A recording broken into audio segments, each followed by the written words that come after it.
நான் சொன்ன மாதிரியே தானே வீடு கட்டிட்டு இருக்கீங்க? ஆமாங்க சார், நீங்க சொன்ன மாதிரியே தான் கட்டிட்டு இருக்கோம்.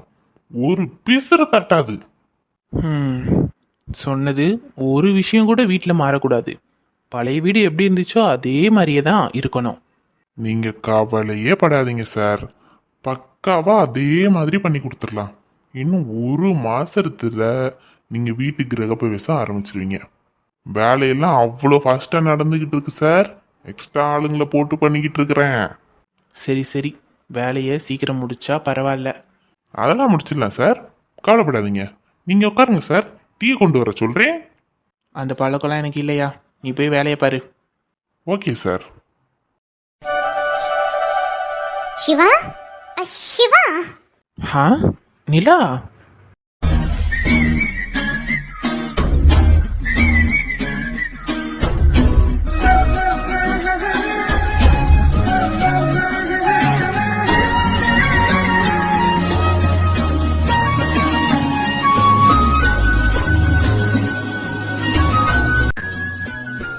சிவா, இரு இரு, நானே வரேன். ஏய் பாத்து, வண்டி வருது.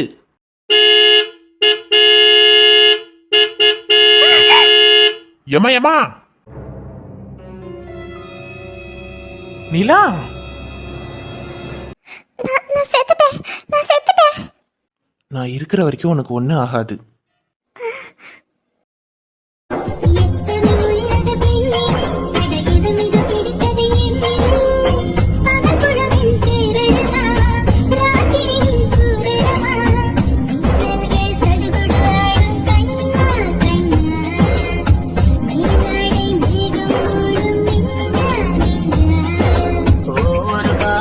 யோ, வீட்டில் சொல்லிட்டு வந்துட்டீங்களா ரெண்டு பேரும்?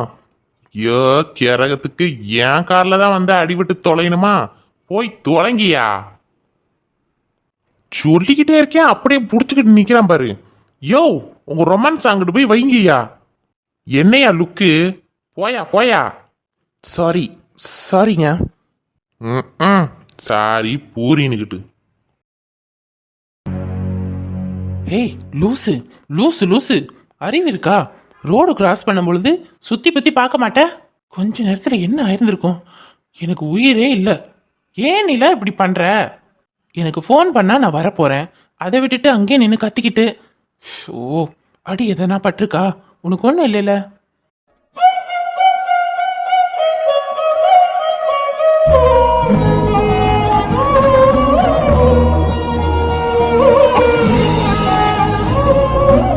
உன்கிட்ட தான் பேசிட்டு இருக்கேன். என்னையே பார்த்துட்டு இருந்தா என்ன அர்த்தம்? அடிபட்டுருச்சா? எதனா ஆயிடுச்சா? பயந்துட்டியா? எனக்கு எதுவும் ஆகல, உனக்கு தான் ஏதோ ஆயிடுச்சு போல இருக்கு.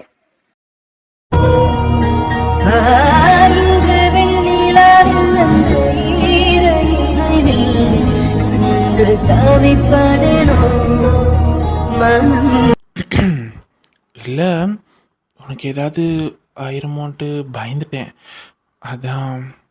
சாரி. பரவாயில்ல சிவா, நீ திட்டாம வேற யார் திட்ட போறா?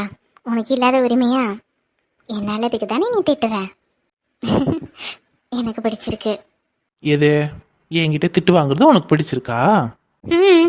என் மேல அக்கறைப்பட்டு திட்டுறல, அது பார்க்கும்பொழுது எனக்கு பிடிச்சிருக்கு. அப்படி பார்த்தா நான் உன்னை 24 மணி நேரமும் திட்டிக்கிட்டு தான் இருக்கணும். ஐயோ, அப்படி என்னடா நான் பண்ணிட்டேன்? ஒழுங்கா கரெக்ட் இதுக்கு சாப்பிட்றது இல்லையா, டேப்லெட்லாம் போடுறது இல்லையா? உங்கள் அப்பா ஹாஸ்பிட்டலுக்கு வரும்பொழுது சொன்னார். அப்போ என்னை பற்றிலாம் கேட்குறீங்க? ஆமாம், ஹாஸ்பிட்டலில் அவரை பார்த்தேன், நீ எப்படி இருக்கேன்னு கேட்டேன். அதுக்கு அவர் தான் சொன்னார், கரெக்ட் இதுக்கு சாப்பிட்றது இல்லை, மாத்திரையெல்லாம் போடுறது கிடையாது, வேலை வேலைண்டு ஓடிட்டு இருக்கியாமே. இப்படியே இருந்தால் எப்படிங்க மேடம் சரியாகிறது? உங்கள் உடம்பையும் மனசையும் பாதி தான் குணப்படுத்தி நான் அனுப்பிச்சேன். முழுசாக நீங்கள் தான் குணமாகணும். பார்த்துக்கலாம். அப்படியே எதுனா ஆயிடுச்சுன்னா நீ தான் இருக்கேல்ல. எல்லா நேரமும் இந்த சிவா வந்து உங்களை காப்பாற்றிட்டு இருக்க மாட்டான். இப்போ நான் மட்டும் வரலைன்னா என்ன இருந்திருக்கும் சொல்லு? எதுக்கு தான் இப்படி அஜாக்கிரதையாக இருக்கியோ தெரியல. என்ன சிவா, மிஞ்சி போனா என்ன இருந்திருக்கும்? அந்த காருக்காரன் என்னை ஏற்றி சட்னி ஆக்கி இருந்திருப்பான். அதுக்கப்புறம் அதை அள்ளிட்டு போக ஆம்புலன்ஸ் வந்திருக்கும். அது கூட நீயும் வந்திருப்ப. சிம்பிள், அவ்வளோதான். அப்படியே அடிச்சேன்னா தெரியும். இல்லா, எதுக்கு இப்படிலாம் பேசிட்டு இருக்க? இந்த மாதிரி பேசுறதா இருந்தா என் கூட பேசாத, அவ்வளோதான் சொல்லிட்டேன். வந்து ஏற்றிட்டு போயிருப்பானுங்களாம், சட்னி ஆக்கியிருப்பானா, அள்ளிட்டு போயிருக்கணுமா? எப்படி பேசுறா பாரு. சிவா, என்ன சிரிப்பு? நான் கோவப்பட்டது உனக்கு சிரிப்பா இருக்குல்ல? எனக்கு எதனா ஆயிடுச்சுன்னா உனக்கு ஏன் சிவா கோவம் வருது? நான் யார் உனக்கு? நீ என்னை ட்ரீட் பண்ண டாக்டர், நான் உன்னோட பேஷண்ட், அவ்வளோதானே. அவ்வளோதானா? என்ன அவ்வளோதானான்னு சொல்லிட்ட? வேற எதுவும் இல்லையா? வேற என்ன சிவா இருக்கு நமக்குள்ள? இல்லை, அது நீயும் நானும் ஃப்ரெண்ட் இல்லை. ஓ, ஃப்ரெண்ட் இல்லை, மறந்தே போயிட்டேன் பாரேன். ஸோ நான் உன் ஃப்ரெண்டாக இருக்கனால தான் உனக்கு கோவம் வருது. ஆமாம். அப்படியே எனக்கு எதனா ஆயிடுச்சுன்னா என் ஃப்ரெண்டு நீ, மிஞ்சி போனால் ஒரு 2 நாள் அழுவியா, நான் இல்லாமல் கஷ்டப்படுவியா? அதுக்கப்புறம் உன் வேலையை பார்த்துட்டு போயிட்டே இருப்ப, அவ்வளோதானே. அவ்வளோதானா? நான் கிளம்புறேன், நீயும் கிளம்பு. ஏய் சிவா, நில்லு. போடி. அவ்வளோதானா? டேய் நில்லுடா சிவா.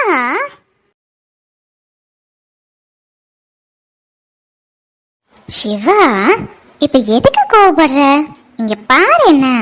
நீ ஏன் என்ன இப்போ கோவப்படுத்துற? அப்போ நான் கோவப்படுத செய்வேன். சரி, சாரி போதுமா? எனக்கு எதுவும் ஆகாது. சாரிடா. அதான் எதுவும் ஆகாதுன்னு சொல்றேல, அப்புறம் என்ன? எதுவும் ஆக விட மாட்டேன்.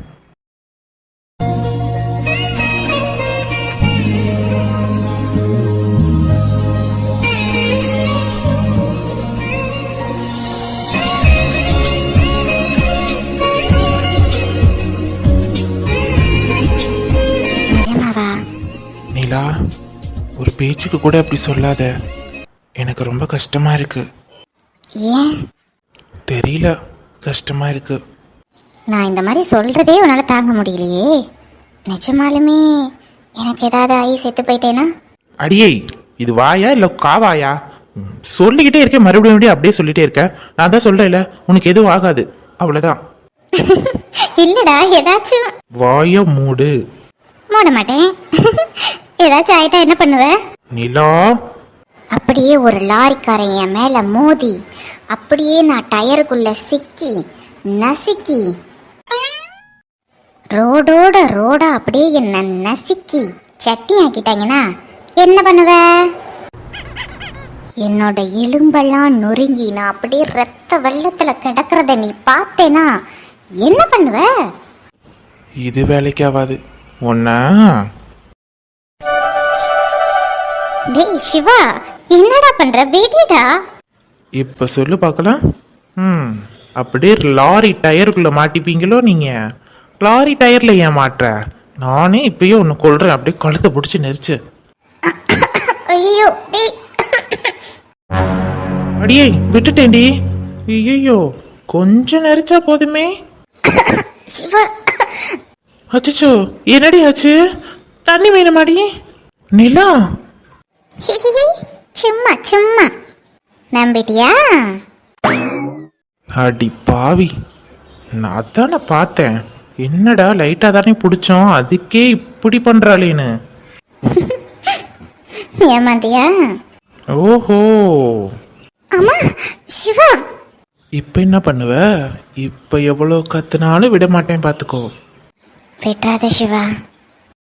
மழையோடு குளிக்க வைத்தார், வெயில் கூட ரசிக்க வைத்தார். காதல் வைத்து காத்திருந்தேன், காற்றில் உந்தன் குரல் மட்டும் கேட்டிருந்தேன். சிரித்தார் இசை அறிந்தேன், நடந்தால் திசை அறிந்தேன்.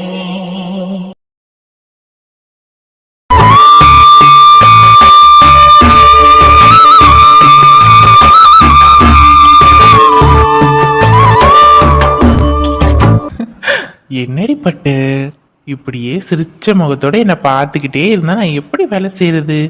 ம், அப்பா வேலை செய்ய வேணாமா? நிறைய வேலை இருக்கு அப்பாக்கு. உன்னையும் அம்மாவையும் நல்லா பார்த்துக்கணும்ல, அப்ப நிறைய வேலை செய்யணும்ல. பொறுப்பே இல்லாம சுத்திக்கிட்டு கிடந்தேன். இப்போ எனக்கு பொறுப்பு வந்துருச்சு. என் தங்கத்தை பார்த்துக்க வேணாம், உன்னை நல்லா படிக்க வைக்கணும், நல்லா உனக்கு நிறைய சொத்து சேர்த்து வைக்கணும், உனக்கு எந்த குறையுமே இருக்கக்கூடாது. அப்பா இருக்கேன், கவலையே படாத. சந்தோஷமா வசதியா வளரடி பட்டு.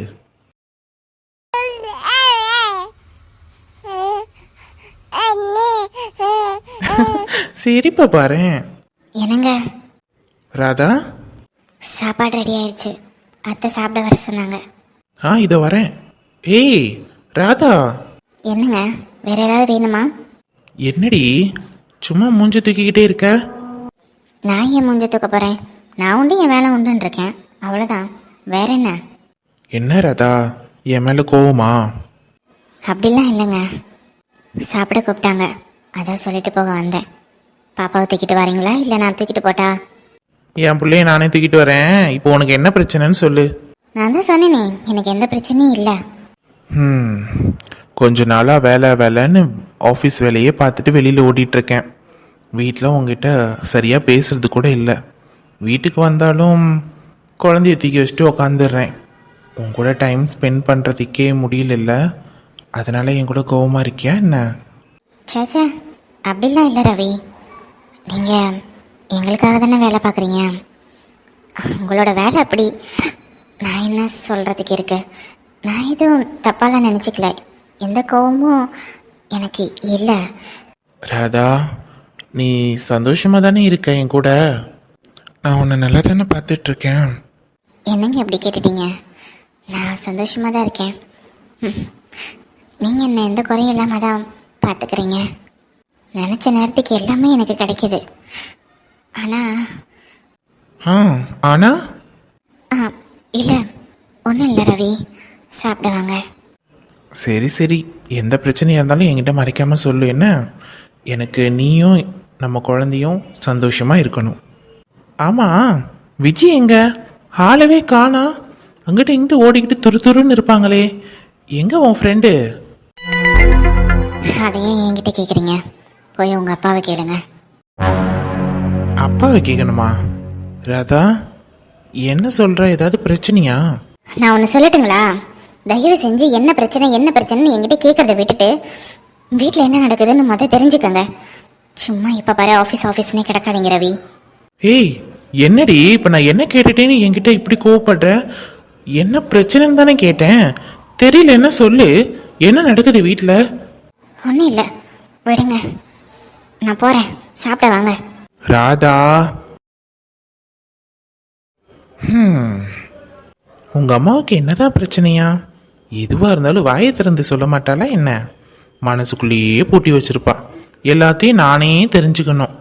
நான் என்ன கடவுளா என்ன? அவ மனசுக்குள்ள என்ன நினைக்கிறான்னு தெரிஞ்சுக்கிறதுக்கு சொன்னா தானே தெரியும். அவளை சமாதானப்படுத்துறதெல்லாம் உங்க அப்பாவுக்கு ஒரு விஷயமே இல்லடா கண்ணு. அதெல்லாம் அசால்ட்டா சமாதானம் பண்ணிடுவேன். அப்படி சமாதானம் பண்ணி தான் நீ இப்ப என் மடியில வந்து உட்காந்துருக்க, தெரியுமா? என்னங்க, சீக்கிரம் வாங்க சாப்பிட. இதோ இன்னும் அடுத்த டைம் கூப்பிடுறதுக்குள்ள நம்ம போயிடலாம், இல்லைன்னா அவ்வளோதான்.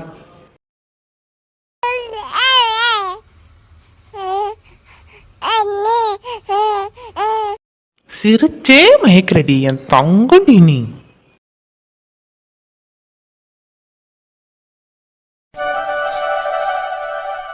விஜி, டைம் ஆகுது. இன்னும் கொஞ்ச நேரம், 5 minutes. 5 மினிட்ஸ்னு அரை மணி நேரம் ஆக்கிட்டு இருக்க. எனக்கு டைம் ஆச்சுடி, கோர்ட்டுக்கு போகணும். ப்ளீஸ் விக்கி, இன்னைக்கு என் கூடயே இருங்க. இங்க இருக்க ரொம்ப போர் அடிக்குது. அதான் ராதாவை பார்க்க போன்னு சொன்னாலும் கேட்க மாட்டேங்கிற. என்னாச்சுன்னு கேட்டாலும் சொல்ல மாட்டேங்கிற, என்னையும் அங்கே போக விட மாட்டேங்கிற. இன்னும் ஒரு நாள் அங்கே போகலைன்னு வச்சுக்கேன், ரவியே வீடு தேடி வந்துருவான். வந்தாருன்னா ஏதாவது சொல்லுங்க. சரி, உனக்கும் ராதாவுக்கு ஏதாவது பிரச்சனையா என்ன? அதான் அங்கேருந்து பேக்கை தூக்கிட்டு வந்துட்டியா? இல்லைனா உன்னை அங்கே யாராவது ஏதாவது சொன்னாங்களா? அதை பத்தி கேட்காதீங்க. காலையில இப்படி பேசாதீங்க. கொஞ்சமாவது ரொமான்டிக்கா பேசுங்க விக்கி. ரொமான்டிக்கா தானே. ரூமில் படுத்தா தூக்கம் வர மாட்டுதுன்னு சொல்லிட்டு விடிய விடிய மொட்டை மாடியில் படுக்க வச்சுட்டு எனக்கு தூக்கமே வரல. ஆனால் நீ நல்லா கொட்டை விட்டு தூங்குன. தூக்கமே வரல நைட்டு ஃபுல்லாக எனக்கு. இதில் வந்து ரொமான்டிக் வேற. அப்படிலாம் என்னால் ரொமான்டிக்காலாம் பேச முடியாது. எந்திரி, டைம் ஆச்சு. Vicky Vicky please 2 minutes. Show, இன்னைக்கு நீங்க லீவ் போட முடியாதா? நம்ம எங்கேயாவது வெளியில போலாமா? இன்னைக்கு முடியாதுமா. நான் ஈவினிங் சீக்கிரமாக வந்து உன்னை வெளியில் கூட்டிகிட்டு போகிறேன். என்ன நீ இப்படி கண்ணை மூடிட்டே இருக்காத, கண்ணை திறந்து பாரு, அப்போதான் தூக்கம் தெளியும். கண்ணு திறந்தாலும் எனக்கு தூக்கம் தெரியாது. இதே அங்கே இருந்தேன்னா எவ்வளோ நேரம் வேணாலும் தூங்கியிருப்ப. உன்னை நம்பி ராதா கிட்ட விட்டுட்டு நான் போயிடுவேன். அவள் தான் உன்னை எழுப்பிட்டே கிடப்பா. இப்போ இங்கே பாரு, நான் தான் உன்னை எழுப்பிட்டு இருக்கேன். உன்னை எழுப்புறது ரொம்ப கஷ்டமா இருக்குடி. விக்கி சும்மா அப்படியே பேசாதீங்க. நீங்க முதல்ல அந்த வீட்டோட டாபிக்கை நிப்பாட்டுங்க. நானே கடுப்பா இருக்குன்னு இருக்கேன். இந்த ராதா வேற ஃபோன் பண்ண எடுக்க மாட்டேங்கிறா. போர் அடிக்குது. அங்கே இருந்தால் பாப்பா கூட விளையாடிட்டு இருக்கலாம்ல. அட சும்மா இருங்க. நீங்க ஒன்றும் வெளியில கூட்டிட்டு போக வேணாம், போங்க. நானே தனியா போய்க்கிறேன். தனியெல்லாம் போகக்கூடாது. சரி அப்ப நீங்க வாங்க. நானும் வரமாட்டேன், நீயும் போகக்கூடாது. நம்ம 2 பேரும் ஈவினிங் போகலாம் வெளியில. ஐயோ ஐயோ தான் உனக்கு. கோர்ட்டுக்கு டைம் ஆச்சுடி, எந்திரிடி. ஐயா உள்ள வரலாங்களா? அதான் வந்துட்டீங்களே, என்னண்ணா சொல்லுங்க. இப்போதைக்கு இவ எந்திரிக்கிற மாதிரி தெரில. காஃபி டீ எல்லாம் கொஞ்சம் நேரம் கழிச்சு கொடுங்க. யாருங்க? மொத்த அண்ணனா? ஆமாங்கம்மா, நான் தான். Good morning. Good morning. மொத்தண்ணா, எனக்கு ஒரு 1/2 மணி நேரம் கழிச்சு சுட சுட பிரியாணி வேணும். மட்டன் பிரியாணி செஞ்சு எடுத்துட்டு வாங்கண்ணா. காலையிலே பிரியாணியா? அடியே, அதெல்லாம் செஞ்சிடலாங்கம்மா. அம்மா, உங்களை பாக்குறதுக்கு உங்க அம்மா வந்திருக்காங்க. கீழே வர சொன்னாங்க பெரிய ஐயா. எங்க அம்மாவா? இப்ப வந்தாங்க? இப்பதானுங்கம்மா, கொஞ்ச நேரம் ஆச்சு. உடனே கண்ணு முடிச்சிட்டா பாருங்க அம்மா வந்ததும். விக்கி, எங்க அம்மா வந்திருக்காங்க. நான் போறேன், பாய். அடியே அடியே பார்த்து. ஐயா உங்களுக்கு டிஃபன் ரெடி பண்ணியாச்சு. இதை குளிச்சுட்டு வரேன்னா நீங்க போங்க. சரிங்க ஐயா. சரி, டைம் ஆச்சு, நம்ம கிளம்புவோம். எதுக்கு இவ அங்க போகவே மாட்டேங்கிறா? கண்டிப்பா ஏதோ நடந்திருக்கு. இல்லைன்னா இவ ராதாவை விட்டு வர மாட்டா. ஃபஸ்ட்டு என்னன்னு பார்க்கணும். உடனே ரவி கிட்ட பேசணும்.